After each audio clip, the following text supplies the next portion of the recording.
For me, working on your inner state of peace and enjoying life, that's what will make you be the best worker and the most productive as well. So I think that travel helps a lot, allowing you to get to that, let's say, best version of yourself.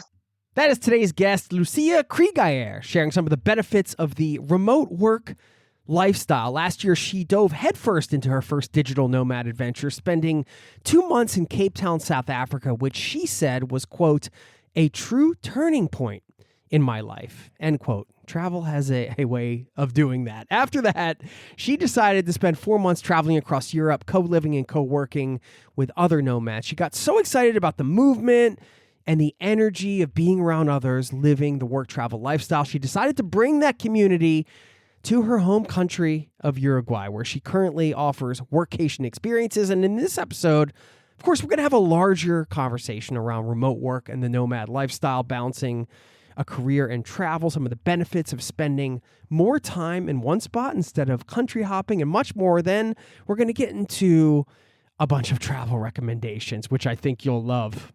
I would say we have one of the friendliest cultures in Latin America. The Uruguayan people are very welcoming to tourists. We are used to receiving travelers and tourists in general, especially in the summer season, which is going to start very soon.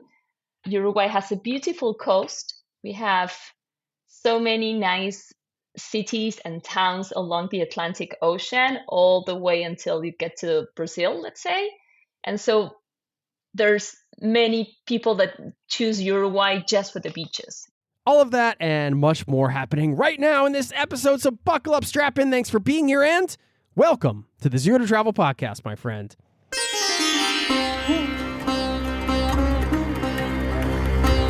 You're listening to the Zero to Travel podcast, where we explore exciting travel-based work, lifestyle, and business opportunities, helping you to achieve your wildest travel dreams. And now your host, world wanderer and travel junkie, Jason Moore. Hey, it's Jason here with ZeroToTravel.com. Welcome to the show. Thanks for hanging out, letting me bring a little travel into your ears today. This, of course, is the show to help you travel the world on your terms, to fill your life with as much travel as you desire, no matter what your situation or experience. In this episode, you'll hear about my missed opportunity to travel to Uruguay. It was intentional, but I still, sometimes I regret it. It's still a country I'd love to visit, and I'm sure after this episode, if you haven't been there, you might feel the same way. You can check out Lucia's work over at workfromuruguay.com. If you want to experiment with the work travel lifestyle, you want to just get a little taste of it, you can check out some of the workations she offers over there in Uruguay. And just more broadly, maybe a thing to consider, trying it as sort of an experimental thing, much like she did. She tried it for a shorter period of time. Perhaps some people can not do 2 months. Maybe they can just do 2 weeks. But trying it out is a good thing to do before you dive into, committing to, let's say, a year of working and traveling.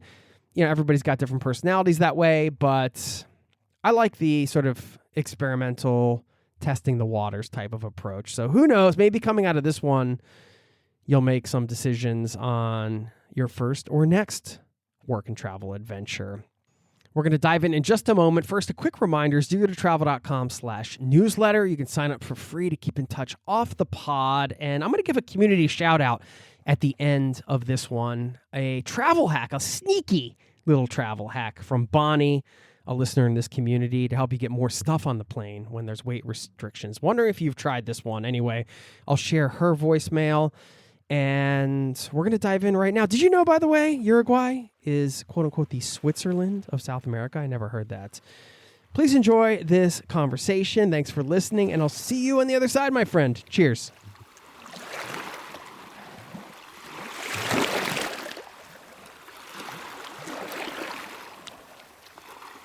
Lucia Krygier.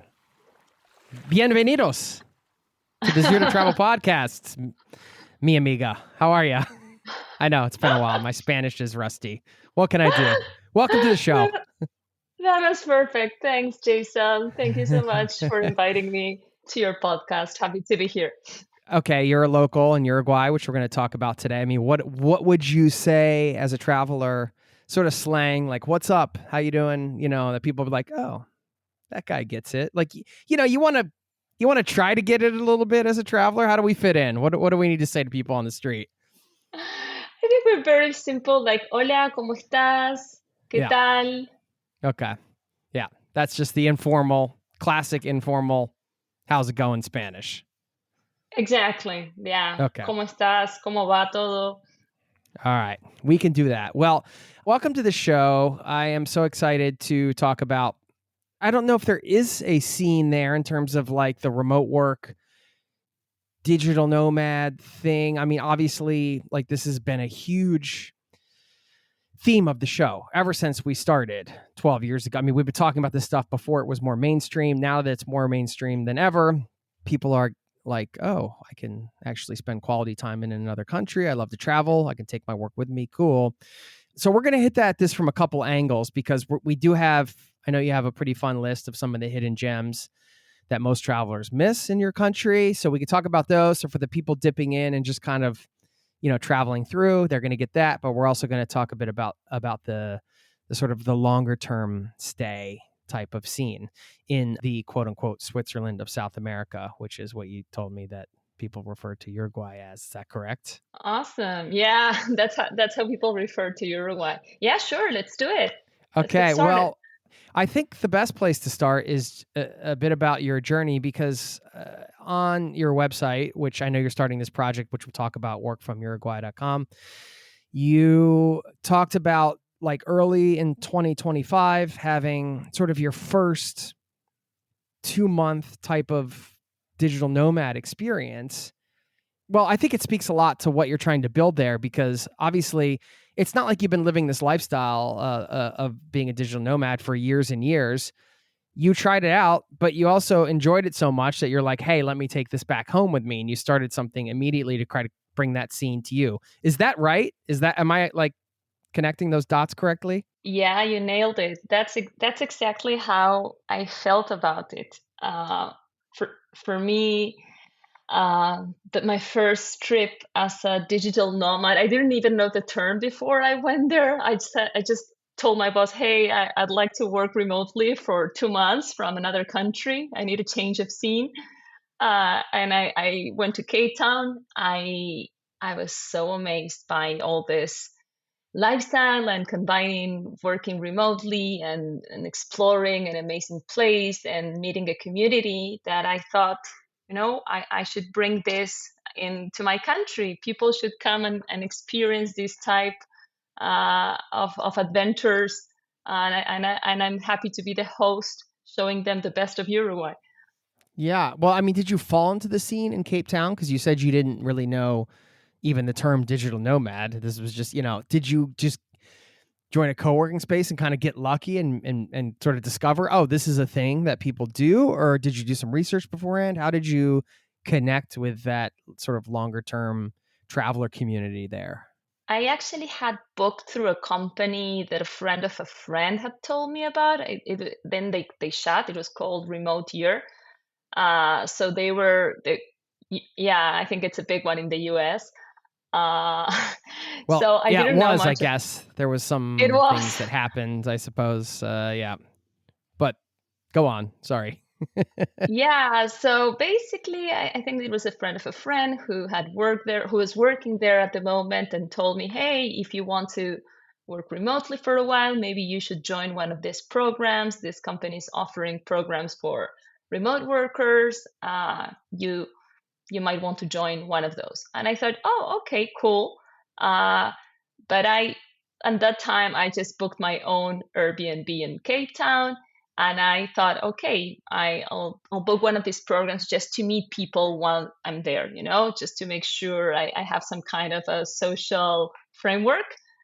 And that's how it started. I just booked my own Airbnb, booked a flight, arrived there, and I was added to this WhatsApp group created by them. And the first day I arrived, there were people that say, hey, let's go out for drinks. So it was great.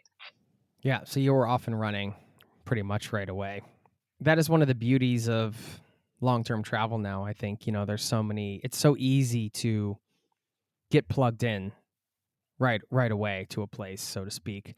And at least, in the travel community there, it seems like it's, fairly easy to kind of do that through some of these programs and, social media groups and so on. But also understanding people want to craft their own experience, right? Like for you, you talked to your boss, you had this time. Why did you choose to go one place for a couple months instead of just traveling around a bit? Was it more of like a logistical thing? Like if I need to do my job, I need to actually be set up somewhere, or was it more of a conscious travel decision? That's a great question. I don't really remember why I made that decision. Actually, I remember that initially I thought about 1 month. I told my boss 1 month, and I just thought, let's make it easy. Let's stay at one place. And also, this company was also offering this 1 month program. So I thought, perfect. Uh, and once I was there, I decided to extend. I was enjoying it so much. It was such a great experience for me that I thought I need to, I already flew from Uruguay to South Africa, which is quite of a long flight. So I want to make the most of this experience. And once I was there, I decided to extend. And I think it was awesome because I have done a lots of like shorter 1 week or 2 week trips working remotely from different places, but staying 2 months in just one place, I think it was a deeper experience. It allowed me to connect at a deeper level with the people, with the culture, also to focus more on work. I don't know other remote workers, but for me, it takes a bit of a time to, you know, get to know a place, feel like really understand, and then get into work mode. So it was, for me, it was awesome. Why did you choose not to just keep perpetually doing that?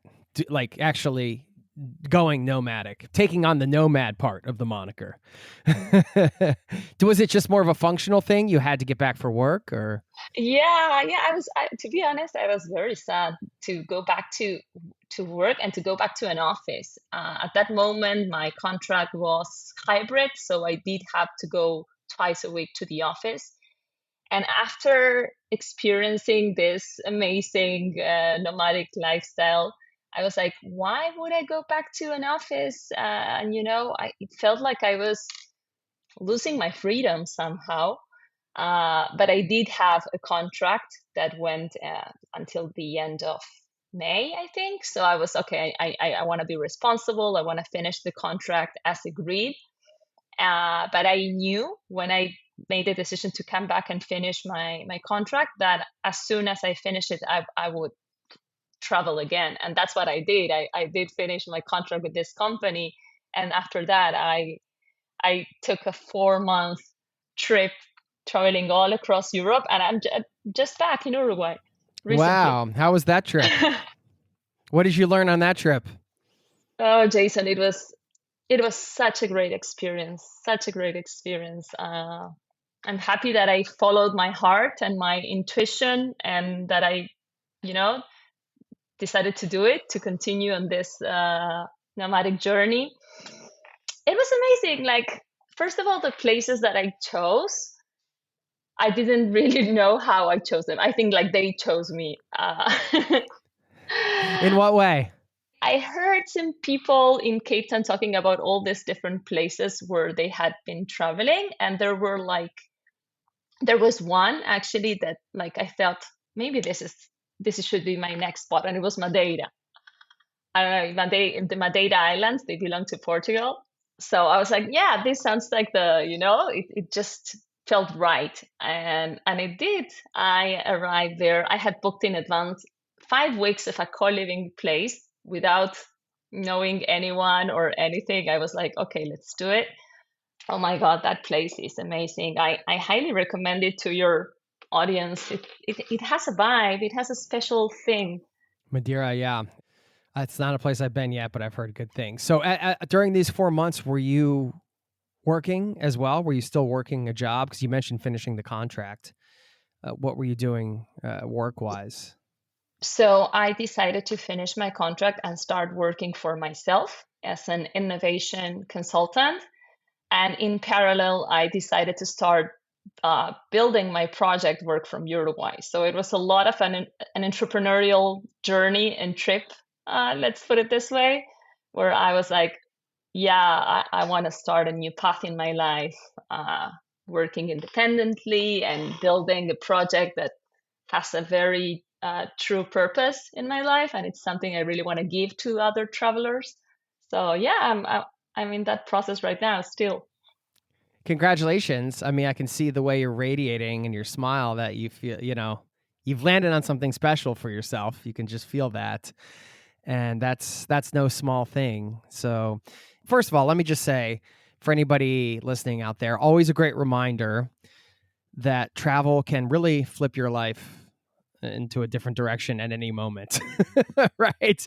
Like just the trip and just being like, you know what, I'm going to build my life more around travel or the community around travel or whatever it is. It just tends to it can tend to take your life in different directions. So never leave that trip untaken, I guess I'll say, if you feel it in your bones. I mean, it sounds like for this European thing, you are really feeling like this is something I have to do right now at this moment in time, because you did have the contract done.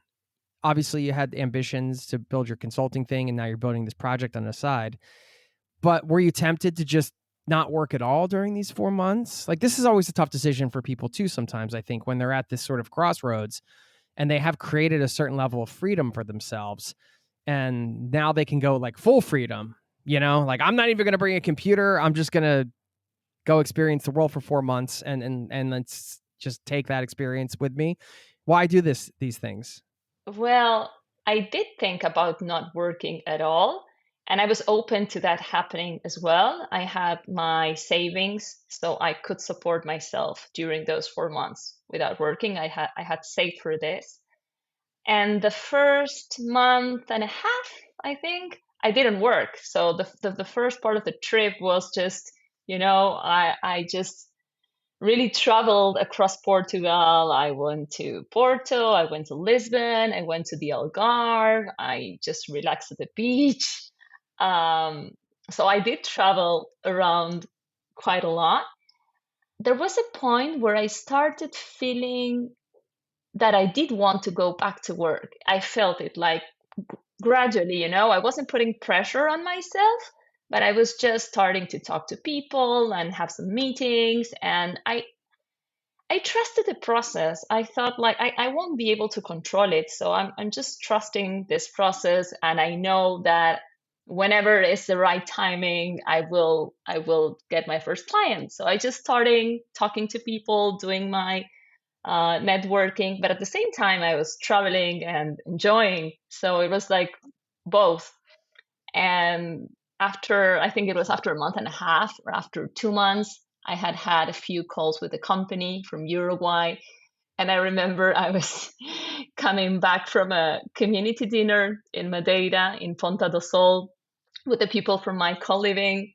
And I checked my phone, checked my email. It was very late. I just quickly checked it. And I had this email from the company saying, hey, we want to start working with you. And I was like, not expecting it happening so soon, I was like, oh, wow. So what I would tell to your audience is like to trust the process. Like you just make a decision. You want to make this trip and you go for it. And yeah, that was at least my experience. We'll get back to the interview in just a moment. I really enjoy the planning stage of a trip, piecing together that itinerary that sets you up for this epic travel experience. You probably already know that travel advisors actually earn a living planning trips for others doing that exact thing, but what you might not know is how easy it is for you to take your travel planning skills and earn income from them by planning vacations for others with Fora. Fora is a modern travel agency built for people who love to plan travel and help others travel well. Their tech platform, training, and community give you everything you need to turn your passion for travel planning into a flexible, meaningful stream of income. No need to figure everything out on your own with a Fora subscription. Everything you need to run a travel business lives under one roof. You can finally turn your passion for travel into a fulfilling business with Fora. Become a Fora advisor today at foratravel.com/0 to travel. That's Fora, F-O-R-A travel.com/zero to travel. Make sure you tell them we sent you, foratravel.com/zero to travel. I live in Norway, and one of my favorite Norwegian words is koselig. It means cozy. And it's a word that goes beyond a simple definition, though. Koselig is more of a vibe. It's about comfort, crafting a pleasant atmosphere at home, and taking time to enjoy life with friends and family. And if you want to check out some amazing products to help you live your best koselig life at home and do it in style, check out Cozy Earth to find everything from clothes that actually feel good, like their jogger sets, which are lightweight, breathable, and the kind of soft that only gets better over time, to clogs you'd wear to the farmer's market or the mailbox, bedding, sleepwear, and more. Plus, Cozy Earth offers risk-free purchases, backing everything with a 100-night trial because they're confident you'll feel the difference. And if you don't, returning it is simple. Give yourself the kind of comfort that lives with you all day. Head to CozyEarth.com and use my code TRAVEL, all caps, for an exclusive 20% off. And if you see a post-purchase survey, mention that you heard about Cozy Earth right here on the Zero to Travel podcast. Cozy Earth, comfort lives here. Now, back to the show. Yeah, the fact that you started the trip, you had the freedom, so you took advantage of that, but then you sort of naturally let things take their course and let yourself sort of intuitively decide when to start kind of maybe fishing for leads or just doing things like that, doing sort of work-related things. You know, in our fast-paced world, I mean, we show up to work every day. That's just what you do, kind of, right? Like whether there's no real space or room for giving yourself a chance to get into the flow of working. I know that might sound silly and, definitely hashtag first world problems territory here. But No, but I do get it. Yeah. it sounds like you were settled into the uncertainty, let's say. It's just like, there's all this uncertainty, but instead of it stressing me out or taking me off and into different things, I'm just going to settle into this uncertainty and then kind of come out of the other end of it at some point with a direction. Is that sort of? Yeah, absolutely. I tend to live my life with a combination of like feeling I'm being responsible with my decisions, but at the same time I'm letting off control. So I did have some savings and I was like, okay, I do have savings, but of course I didn't want to use all my savings in this trip and then just, so it was this combination of like, okay, I do have some financial freedom, but at the same time, I also want to start generating more at some point. So I had this two things, like I want to travel like free of stress, but at the same time, I want to know that at some point I will generate again. It's just that I release the control of when will that be. So it's like I'm taking some calls, and the first month, honestly, I took it very easy because I felt like I needed to just travel more and relax and experience. So yeah, my lesson is like you you make a decision of what you want, and you can want more than one thing. Sometimes they look like incompatible, like, oh, you want to travel, but then you also want to work. And how much do you want to work and how much do you want to travel? And then you start getting a bit obsessed about like the perfect ratio of like how you should do it or what's the right formula. And I think that sometimes it's out of your control, So that's at least how I live this path in my case, where I didn't have the job before and I just decided to go for the trip anyway. I love that. Yeah, you have the sort of responsible framework, the foundation for the practical foundation that gives you the opportunity to then release the control of sort of the outcome. It's interesting. And these longer time horizons, I think, help too. Like I talked to a sort of, well-known travel TV host, and I think her name's Samantha Brown on the podcast. And she was saying, yeah, I think when she first went to New York, she was like, yeah, I gave myself like 10 years to make it, and something. I was like, yeah, that's a healthy timeline. Like you're not saying like, immediately I need to start my consulting business and I need to bring it up to six figures. And, we're bombarded with all this stuff on social media and these quote unquote success stories. And it's like, hey, maybe just bigger timelines a practical foundation and just some sort of trust and letting go is a pretty nice, sweet recipe. Yeah, I am more. I used to be more of the previous thing that you were mentioning, more of like, Sense like of having this urgency, very, kind of. yeah, sense of urgency and believing that putting all those big goals was make showing how responsible I was and how ambitious I was. And I think that you can still have big goals, but be kind to yourself, because at least for me, the way in which I feel I deliver better is when I am relaxed. So having this anxiety and all this, inside talks inside your mind, putting pressure and like, oh no, I should be doing better. I should be doing this. I should be doing it faster. I mean, maybe for some people it can work. I don't know. But for me, I've tried that and it just makes me feel worse and more anxious. So for me, working on your inner state of peace and being enjoying life, that's what will make you be the best worker and the most productive as well. So I think that travel helps a lot, allowing you to get to that, let's say, best version of yourself, to just enjoy, to be experiencing the joy of just traveling, exploring, meeting new people. And from that state of like a higher vibration, I don't know how to say it, that's how you get also the best professional out of yourself. That's how I Yeah, see it. that resonates with me. Yeah, and for those of you that, maybe you're less on the woo-woo spectrum, let's call it, you could sub out higher vibrations for whatever. I mean, that can mean, a state of contentness or happiness. It's different strokes for different folks, but that kind of idea, which isn't always easy. I mean, granted, if you're, I have been in the situation, and I'm sure listeners here have, where, you're kind of up against the wall and you're like, something needs to work. And, is this going to happen? And then it can be a very good exercise in letting go of control and being like, all right, well, let's just be open to where this takes me. It's not always an easy trick to pull off, but that intention, I think, is super powerful. Can lead you to some special places, and sort of that recipe that you outlined, I think, is, yeah, especially in the modern day. I feel like that's becoming, maybe I'm just in a bubble here, but I feel like that is becoming more of an approach, if you will, to working life. I think the younger generations are like, hey, we see what you guys did, like work your whole life and then retire and then you travel. Like, no, we're not doing that. That's stupid.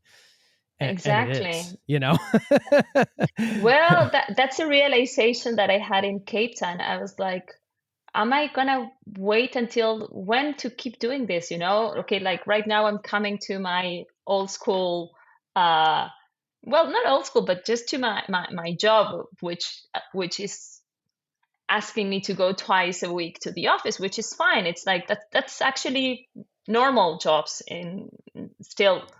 Yeah. But Still a good gig. Still a good it's gig, still, yeah, Yeah. exactly. I was super grateful because they were the ones allowing me to take this first trip and to experience a new world. But the realization of exactly what you just said, like, okay, am I going to keep going to an office every day and then at some point wait until, I don't know, retirement or whatever to do like this really long trips? It didn't make sense to me.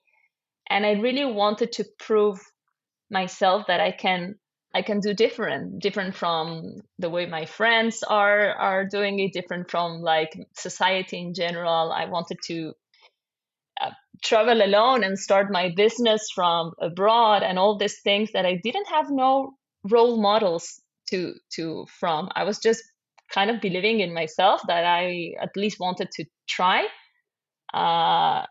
So yeah, I'm happy about that. Yeah, it's a good way of like the big picture thinking can kind of crystallize that idea of like, if not now, then when, is something I used to say a lot on the podcast, and that sort of idea. And then chunking down the time to, taking the big picture look, but then also taking into account like the year or two, you know what I mean? It's just a balance that everybody has to find. Well, regardless of that balance for you, the listener, you love travel or you wouldn't be here. And maybe you've been to Uruguay, maybe you haven't. Either way, hopefully you're going to discover some new things that either want to take you back there or take you there for the first time. I have had a chance, of course, being in Buenos Aires to kind of take like the day trip over there. You know, it was like, oh, I really wanted to go. But then I was like, it's a little bit of like, can I really say I was there if I just took a day trip over there? I was like, that doesn't really count. So I'm just going to save it for another time. I know that's my mentality sometimes. But anyway, so I've been quote unquote saving Uruguay and still want to go. So I want to hear about some of the places as a travel lover. Sounds like you've explored your home country. Some of the places that maybe most travelers miss or places to consider that are worth checking out, even if they're, you know, sort of popular, but you're like, you know what, you should still go anyway. Before we get into your list, because I know you've prepped 7, I think, sort of hidden gems. Is that what you have? Okay. I did want to ask you, where were you born? Like, how did you grow up? Were you born in one of the bigger cities? Or I know there's, it's not such a populated country. Did you grow up in a small town? Like, how was your upbringing? I just, it's nice to kind of get some context for your curated list. Of course, yeah. Well, I'm from the city, from Montevideo, the capital. Yeah, where let's say 60% of the Uruguayan population live there. Right. So Yeah. Okay. I, yeah, So you're a I city was girl. born and bred in, yeah, city girl. Yeah, for until I finished college, I lived in Montevideo, and then I started like traveling. I studied abroad, I worked abroad, but I was like all the time, getting back to Montevideo as my base. So yeah, that's my hometown. All right. Well, then I'm sure that's going to be on the list. I don't know if you have these like ordered, but yeah, just kick it off for us. Well, first I want to tell people, I don't know, just maybe a bit some facts about Uruguay, because you were saying like what places they should visit. So what I've learned in my trips is that people don't even know where Uruguay is, or I've heard so many travelers telling me, "Oh yeah, I was in Argentina, I was in Chile," but for some reason people skip Uruguay. So I'm happy to tell you some reasons about why I Tell think us you should why to definitely come. come. Yes, please. So, well, it's a very small country sitting between Argentina and Brazil. We're only 3.3 million people, something like that. So very small and very small population as well. But I'm very proud to say that we are the safest and most stable country in Latin America.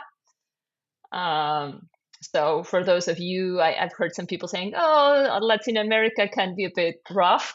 No, and Uruguay for sure not. You should totally come. It's a safe country. We have like really a strong economy, and political stability, regardless of the parties. So now we have the left party ruling the country.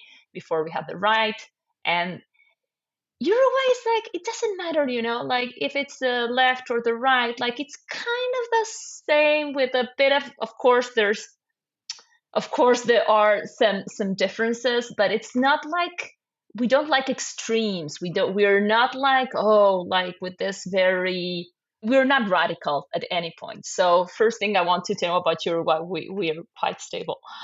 We want our leaders in social progress. Uruguay was the first country in Latin America to legalize same-sex marriage, and I think one of the first in the world to legalize marijuana and cannabis. So legal here.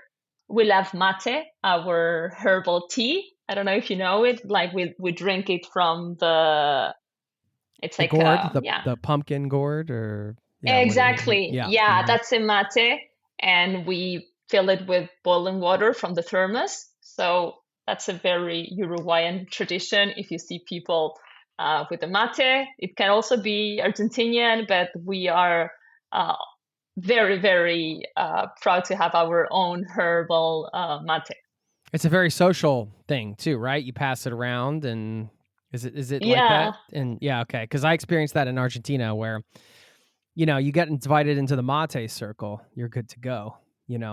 Granted, I think the guy next to me was like coughing up a storm, and I'm like, well, I guess I have to still take a sip of this and hope that No. the hot water is sterilizing everything because I'm trying to get with the locals here, Well, I wouldn't say like it would be rude of you not to accept it, but we do certainly have a tradition of sharing the mate, and it's nice, and it allows you to just feel like you belong to the group.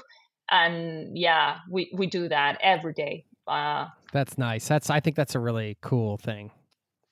It's a cool thing, and I think it reflects the culture of like sharing and simplicity. Yeah, I think it's a reflection of the society. Well, so what else can I say about Uruguay? We are one of the 50 countries, I think, so far in the world, very welcoming to travelers and to digital nomads. We have a digital nomad permit, which is basically a temporary residency that allows tourists to stay from 6 to up to 12 months in Uruguay. So let's say you come here, you really like it, you want to stay longer, you can do it. You just need to apply. It has been going on for maybe a few years, not sure from exactly when. So no, it's been there for a while. But I think it needs still more promotion because it's a great opportunity for people to come, stay here, and up to 12 months. And yeah, I don't know if people know about it.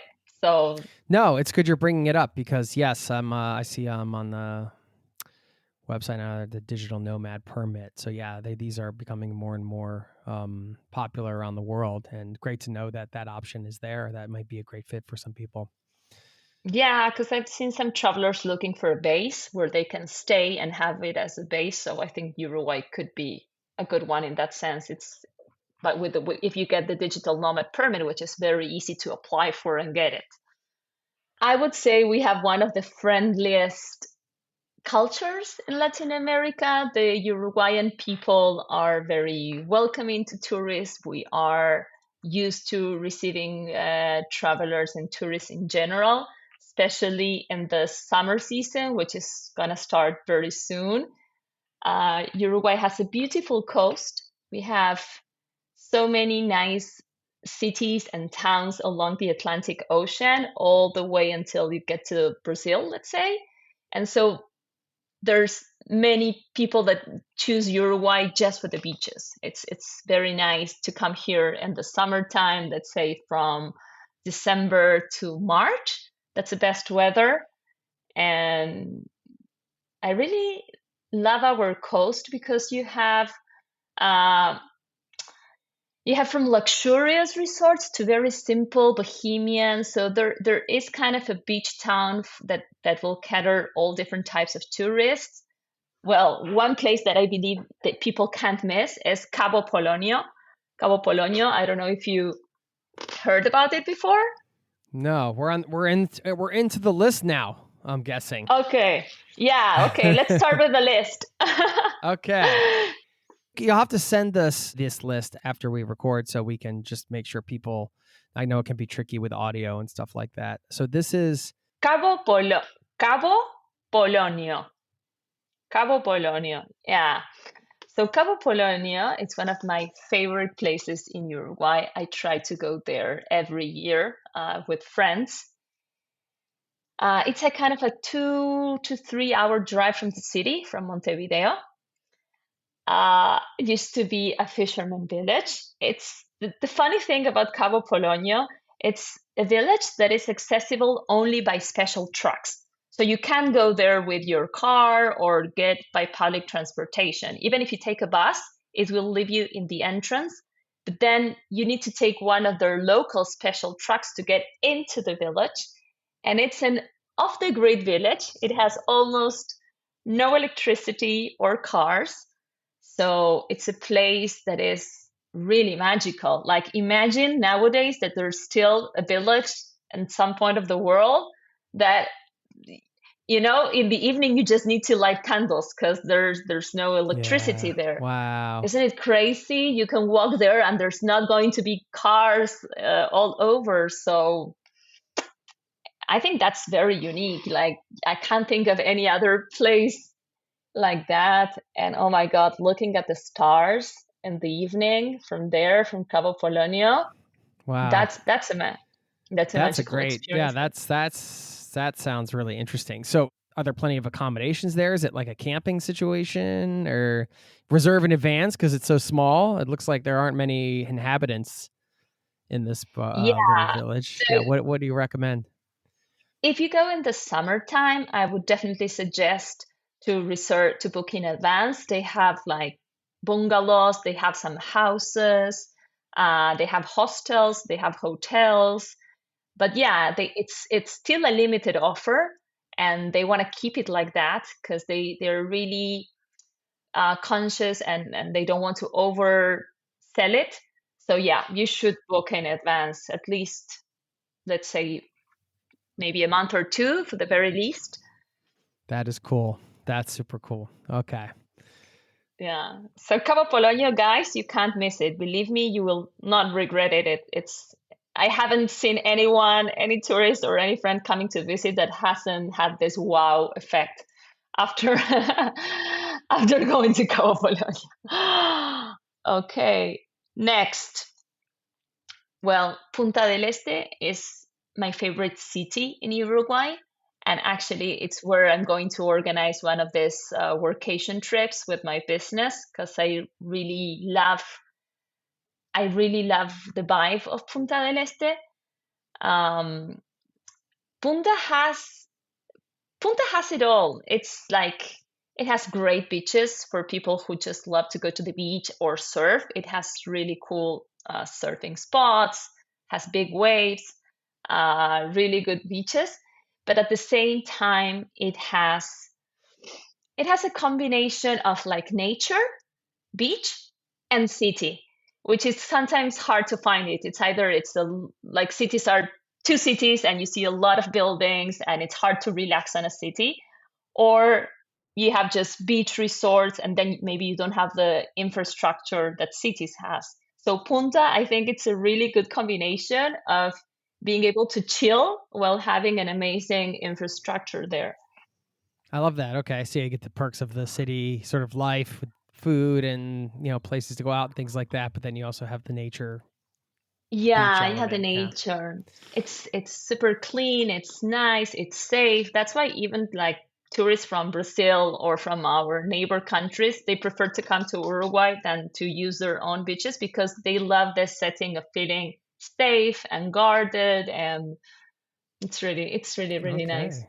Yeah. And then it looks like one of the iconic things there is this hand coming out of the sand. Is that, Yeah. yeah. Okay. Yeah. I'm doing some cheating while you're talking. I'm looking up a couple of these places just to get the visuals. But, no, sounds amazing. I mean, I already have two great reasons to go to Europe. Well, three, because I can meet you in person.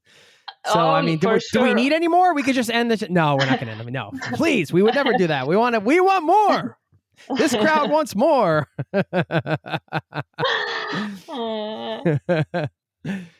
We'll get back to the interview in just a moment.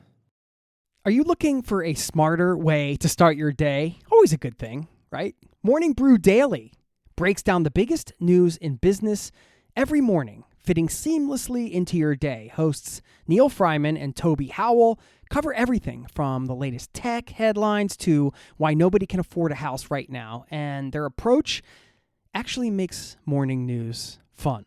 What a great concept. You'll leave each episode of Morning Brew Daily smarter and ready to take on the world around you, whether you're commuting, exercising, getting ready for the day. Maybe you're out there traveling the world somewhere. Either way, Morning Brew Daily makes it easy to make sense of the world of business. You can find out what millions of listeners already know. Business news doesn't have to be boring. Tune into Morning Brew Daily every weekday morning, wherever you get your podcasts. That's Morning Brew Daily, available every weekday morning, wherever you get your podcasts. Now, back to the show. Well, let's go to the fourth one. I would say Colonia del Sacramento, which is the village that you can, it's to the other side. Like Punta del Este is going east, but if you go west, you go to Colonia. And then Colonia is the city that connects to Argentina. If you take the ferry, if you take the 2 hour ferry, you will arrive in Buenos Aires. So many Argentinians who want to kind of have a taste of Uruguay, they come to Colonia. It's just a 2 hour ferry, and it's a beautifully preserved colonial town, like with cobblestone streets and all that vibe. So people love it because of that. It's a lot of history there. There is really, um, yeah, it's very different vibes. It's very historic and very beautiful. Okay. Yeah, that was the day trip I was going to take that I was untook. One of my travel regrets. I wish I had gone over there and did that.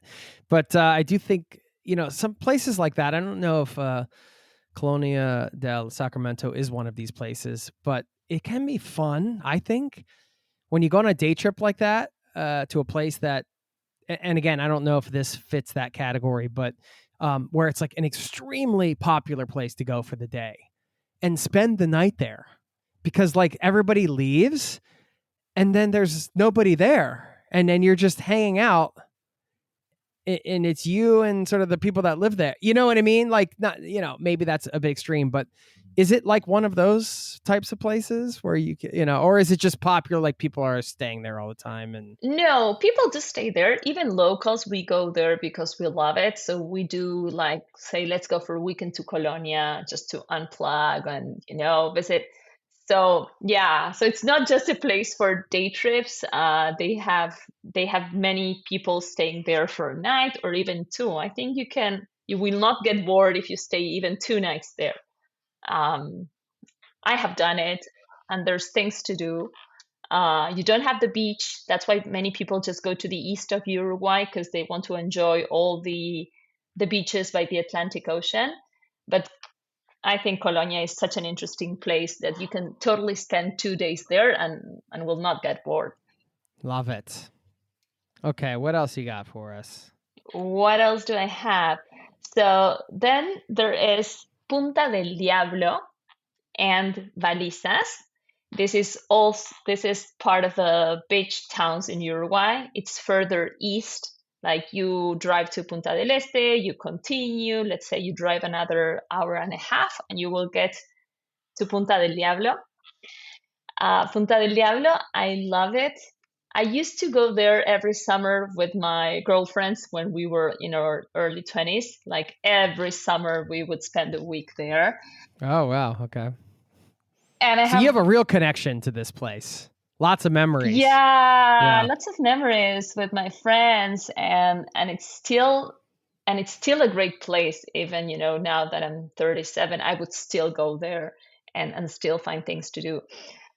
What I like about Punta del Diablo is that it's a bit more bohemian and relaxed maybe than Punta del Este. So you can just be there, I don't know, using the same shorts and shirts every day, and not worrying about anything. It's very relaxed. It's very beautiful. I remember all the colors that like it's a very colorful village. So people like it because it's nice to even be there to see it, to surf. It has very good. It's a very good spot for surfers. I'm not into surf, but I know that some people love to go there just for the surfing. Yeah, and you can actually hike from Cabo Polonio to Balizas. Sorry, from Punta del Diablo to Balizas. You can hike there by the beach, and it's also a very nice walk. Nice. Okay. This sounds like my kind of town. You got the Yeah, surfing, that's you cool. got, I guess the colors 'Cause and the it's bohemian vibes. Yeah, it sounds awesome. and it's pretty small, so you can walk to most of the places. You don't need to take the car. So I think that's also another bonus. You can just forget about the car. Yeah. Okay. Nice.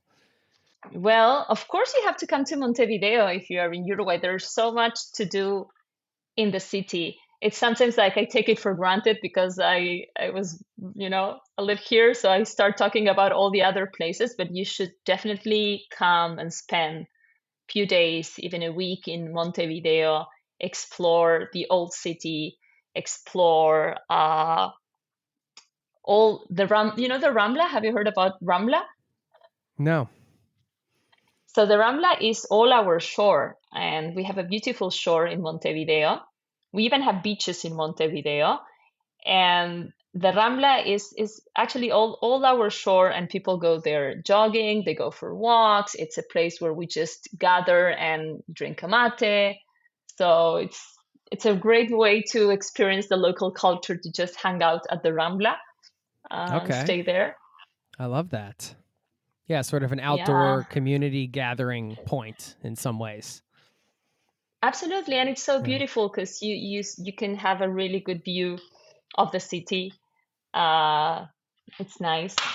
Then we have, oh, I can't forget about this. We have a Sunday street market called Feria de Tristan Narvaja for people who are lovers of antiques and books and, all this kind of stuff. There is a very nice street market that maybe locals know about it, but sometimes tourists don't know. So write it down. It's called Feria de Tristan Narvaja. I'll Okay. send it to you after.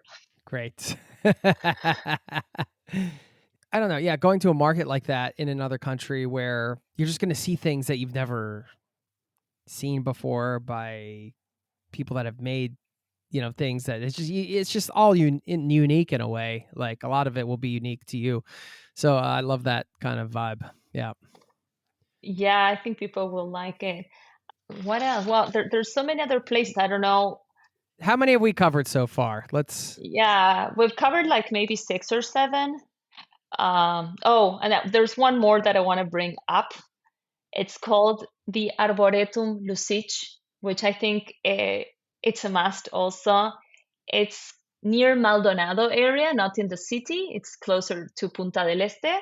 And it's a very, very big forest reserve filled with exotic and native species. So if you're looking for a place to chill and see a lot of green and local species, I think that's a beautiful forest to walk. Yeah. Okay. Amazing. What an epic list. I hope I covered most of the places that I Yeah, wanted to just say the share. place. Let's recap the places one more time so I can count them off. You started off We with started with Cabo Polonio, yes. yeah. Then we said Punta del Este, Mm-hmm. then Colonia del Sacramento, then Punta del Diablo, then of course Montevideo, and we talked about Feria de Tristan Narvaja and the Rambla, two places that you should visit in Montevideo. Now we talked about Arboretum Lucich, so I think we are maybe That's what, I guess six, well that seven? will be 6 places excluding the sort of the places within Montevideo. Yeah. Do you have one more for us you want to throw? I like odd numbers. Yeah, so guys, you should visit La Pedrera. La Pedrera. La Pedrera is beautiful. It's also one of our beach resorts, and I'm sorry if I'm bringing up too many beach resorts. It's Don't because I be sorry really about think that. I think all of them have their own vibe, and you should visit them all. They're not too far from each other, and each one has their own identity and traditions. So, if I want to add one more, it will definitely be La Pedrera. It has a very fun carnival parade and carnival celebration there. They have their own Carnaval de la Pedrera. So it's a great time to come and see it. It's a fun activity. It's a fun parade. La Pedrera. Okay. I love that. La I mean, Pedrera. listen, I'm sitting here drinking hot chocolate right now, so the beach sounds pretty great. What about food? Do you say people come and you're like, oh, you have to have X or Y meal while you're here. It's just classic. What is that? What are the classic things, every traveler should not miss food wise? So first thing I should say and warn your audience, Uruguay is a very it's it's a very beef country, so for vegetarians you will find plenty of options for sure, but the traditional meals are all combining some type of meat. So typical dishes are asado, which is the barbecue. We have the best asados, the best asados ever, like really high quality meat here. We eat a lot of milanesa, which is kind of a breaded meat, like a schnitzel maybe, but with beef meat. So we eat milanesa with mashed potatoes, with salad, but the breaded meat is a very typical dish. Oh, we have chivito, which is our national beef sandwich. You will find it in the most popular bars and restaurants in Uruguay. The chivito, it's like a beef sandwich, uh, and it comes with, tomato, lettuce, ham, mozzarella, and some fries as well. Then, oh, this I order it quite a lot. It's called pizza and faina. So we like to eat them together, and it's a combination of a typical pizza with faina is like how can I describe it? Like a chickpea flatbread, maybe. Okay. That's, Yeah. yeah. It's a tradition from Italian immigrants, and so we like to order both. We have pizza and faina, and it's so delicious, and they go together really well. Um, and then, of course, empanadas, which you might have heard of. The empanadas are like pastries filled with either beef or vegetables. Really, really good ones. Mm-hmm. Love it. Awesome list, Lou. I mean, well done. Very well done. I mean, I'm hearing these and I'm just like, I want to go to all these places. And by the way, for listeners, because we can't forget to mention your passion project here that you're building, because you want to build that co-living and co-working community in your home country where you can, even help organize some of these excursions and things. So if people go to workfromuruguay.com, which the website's looking great, by the way, they can hook up with you, and you're building this community here. I wanted to talk to you. I just wanted you to share a bit about the spirit behind the project. But before that, I just had one last question that I sort of left hanging. Why are you coming back and doing all this? Why not just do this in other countries as a participant of the community? Why come back to your home country and be an organizer and not continue to travel? Is it just you're just ready to be home and you want to build this here? You want this scene to come to you? Like, what's the... Oh, that's a great question. No, actually, this is a seasonal business because I Yeah, want to okay. keep traveling. So, Ah, okay. Well, that makes sense. Yeah, so you're going to do this in the summers, I'm guessing. exactly. Yeah. Okay. No, well, Very this is smart. actually, Lifestyle design. Very good. Lifestyle business. There you go. yeah, it's a life. It's built around how I want to live my life, and how I want to live my life right now is spending some months of the year in Uruguay and being a local host for other remote workers, and spending the other part of the year just traveling and being a participant, as you said, in this co-living and co-working trips. So that's why it's great that you asked. This is a seasonal business. It's only going to be working during summer and autumn, at least for now. Let's see how let's see how it goes. Let's see the feedback I get. Let's see. I'm not saying like it's never going to be a full year round, but like for now, I'm starting it as a seasonal thing. So great. Congratulations. Have you been able to organize anything yet or bring any people together, or so still work in progress? Yeah, so I have not yet officially launched it. I'm gonna do it in 2 weeks. I have just started sharing my website to people that I've traveled with and putting it in all this travelers chats of people that I've met traveling. And I'm happy because so far I have two people that confirmed that they're coming to our first trip, which is gonna happen in February. Awesome. Yeah, I'm so excited. It's friends that I've met in Madeira, and I told them about this project. So they confirmed. And I'm sure that as soon as I officially launch it and start promoting it, hopefully many more people will join. You see all this stuff around digital nomad and there's, all the social media and everything, but like at the heart of it, I think it's people like you that are, I mean, I guess say leading the charge in this movement, right? It's like you're taking the initiative to be like, hey, why can't my country be one of these spots where people come and gather? And, then you take the initiative to put it together. And I just spoke with somebody in Namibia last week who's doing this in Namibia, and they don't really have that scene there. And now you're creating it here. And I just appreciate the spirit behind those individual people out there like yourself that are taking the initiative to sort of bring together this community in these different places. And it's important too for travel. I think that with over tourism and some of the the hot spots, and we've seen the things on Bali and how overrun it is, and some of these places, like, this is why I want to highlight some of these alternatives and people like you that are just, hey, like, I know this country. I understand the spirit of the community. Like, I'm putting this thing together. So if that's resonating with you guys and you're listening, reach out to Lou from her website, and you can be one of the first to maybe experience the digital nomad lifestyle as an sort of an organized thing here through your program. Yeah.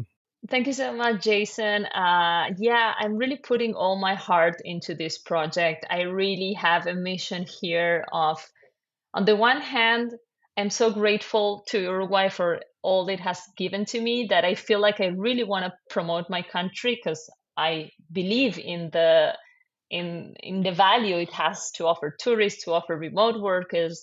I really believe it's a really great spot. And I'm actually frustrated that people skip it in their trips to Latin America. So I have like the personal mission to make sure Uruguay is included. And also, I also believe a lot in the power of community. Like for me, traveling abroad as a solo female, I really learned how community is such a big part of your trip. It's amazing to be alone and to enjoy your alone time, but it's also amazing to have great people to hang out with whenever you're feeling social. And that's why one of the things that I want to offer in these trips is, apart from the co-living accommodation and the co-working and the places that I want people to visit, I want to build a community. I want to make sure people can connect with each other, can feel supported, can really connect at a deep level. So that's also part of my intention in building these workations, that people can come here, have a great time in Uruguay, work from here, explore together, and why not make meaningful friendships? Yeah, I love it. I love it. Well, congratulations. Good luck with the initiative, and appreciate the travel recommendations here. And I hope we can stay in touch. And thank you so much for coming on the show. Thank you so much, Jason, for inviting me. It was great to share. Don't hesitate to reach out to me or your audience if you have any other questions. I'm really happy to share any other insights, tips. You can reach out to me anytime. Thank you so much. Awesome. Thanks.